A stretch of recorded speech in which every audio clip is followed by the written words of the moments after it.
But I want to thank all of you for letting me say a few words. First and foremost, I am honored to have your endorsement, and I cannot wait to see those green T-shirts out on the campaign trail all across America this fall.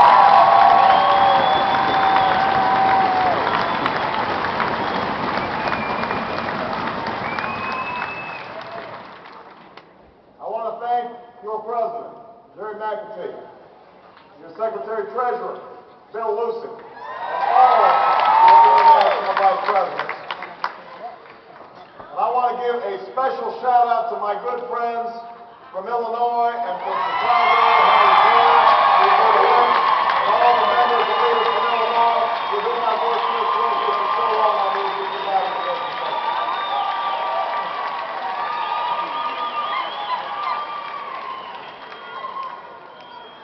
And I want to thank someone you heard from earlier today. You know, for 16 months, she and I shared the stage as rivals.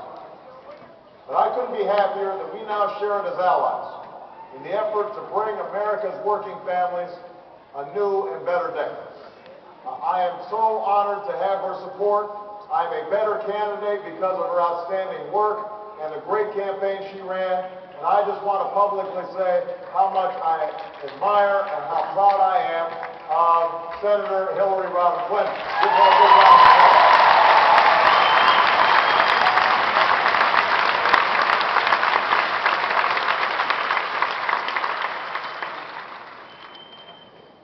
We've been fighting together for a long time.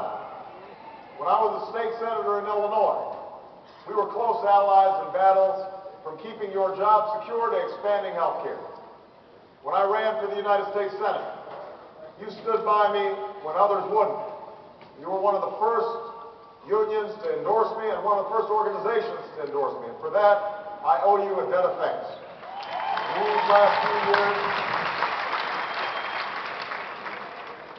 In these last few years, we've continued to work together on fights from raising the minimum wage to making sure shareholders have a say on executive pay.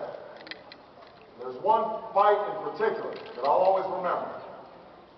In March of last year, a green-clad AFSCME Army, carrying signs declaring it's time for justice, rallied in Chicago for the 8,000 health care and service workers at Resurrection Healthcare who didn't have a voice.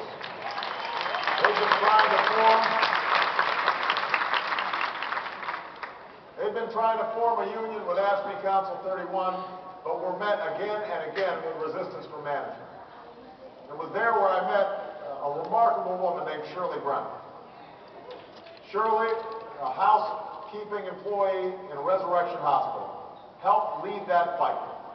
But she wasn't just fighting for her fundamental right to join a union.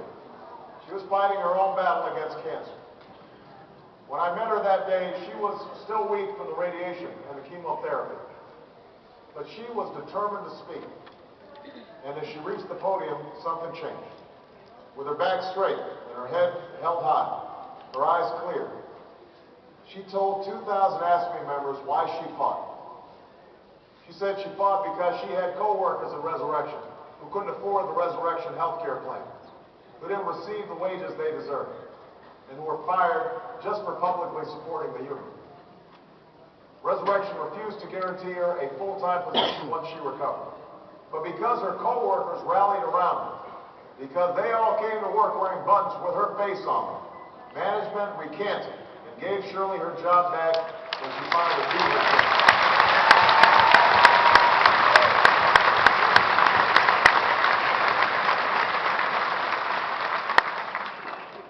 See, that's how Shirley found the strength to stand up at that rally. She found hope in the union and in her co-workers who came together for her. And whenever I think about Shirley and about the workers who rallied to her side, I'm reminded that for all the pettiness that too often passes for politics in Washington, what holds this country together is that fundamental belief that we all have a stake in each other, that I am my brother's keeper, I am my sister's keeper. That's the idea that led me to enter public service more than 2 decades ago, that led me to turn down more lucrative jobs so I could work for a group of churches on the south side of Chicago to give job training to the jobless and hope to the hopeless after local steel plants closed. It's the idea that's lived out each day by first responders in New York City and corrections officers in Iowa, highway workers in Ohio, healthcare workers in California, by all the AFSCME members across the country who work with our children and our elderly, who fix our public infrastructure, who help the sick and the disabled, who aren't nameless, faceless government employees, but the public servants we depend on to make America work. And it's the idea we need to reclaim for the most anti-labor administration in America. That's why they're politics. They can do all that without a vote. That's what we have to remember. That's what we have to reclaim from the Bush administration. It's not just that they haven't been fighting for you. They've actually tried to stop you from fighting for yourselves. They don't believe in unions. They don't believe in organizing. They've packed the Labor Relations Board with their cronies and corporate buddies. Well, we've got news for them. It is not the Department of Management. It's the Department of Labor, and we are going to take it back.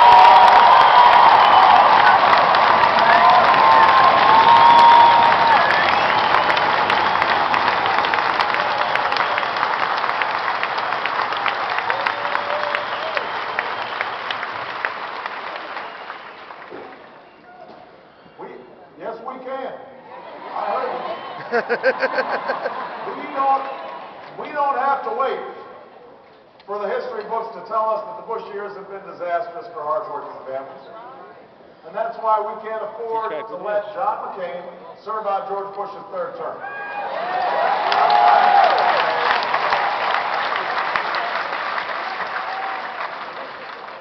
I've said this before. I honor John McCain's service to this country, and I respect his many accomplishments. My differences with him are not personal. They are with the policies he has proposed. Because while he legitimately can tout some moments of independence from his party in the past, such independence isn't characteristic of his presidential campaign. It's not changed when John McCain decided to stand with George Bush 95% of the time, as he did in the Senate last year. It's not changed when he sides with George Bush and the business lobby to say no to workers' rights, no to organizing, no to the Employee Free Choice Act. It's not changed when he offers 4 more years of Bush economic policies that have failed to create jobs and a living wage, or ensure our workers, or help Americans afford skyrocketing costs of college. Policies that have only succeeded in lowering the real incomes of the average American family and leaving our children with a mountain of debt. That is not change.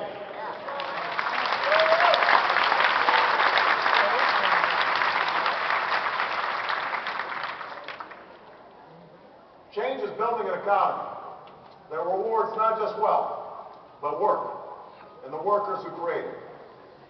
It's understanding the struggles facing working families, that those struggles can't be solved by spending billions of dollars on more tax breaks for big corporations and wealthy CEOs, and that hard-working families need immediate relief. And that's why I've proposed a second stimulus package that won't just jumpstart the economy and create jobs, but provide real relief to families struggling to pay rising food and energy costs by putting money in people's pockets right now. Change is a plan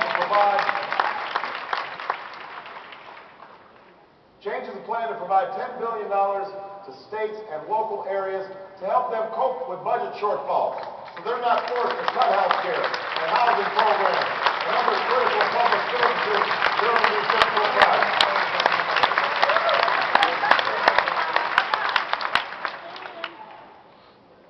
Change is a health care plan like the one I proposed, a plan that guarantees insurance to every American who wants it and brings down premiums for every family, that cuts costs for businesses and workers,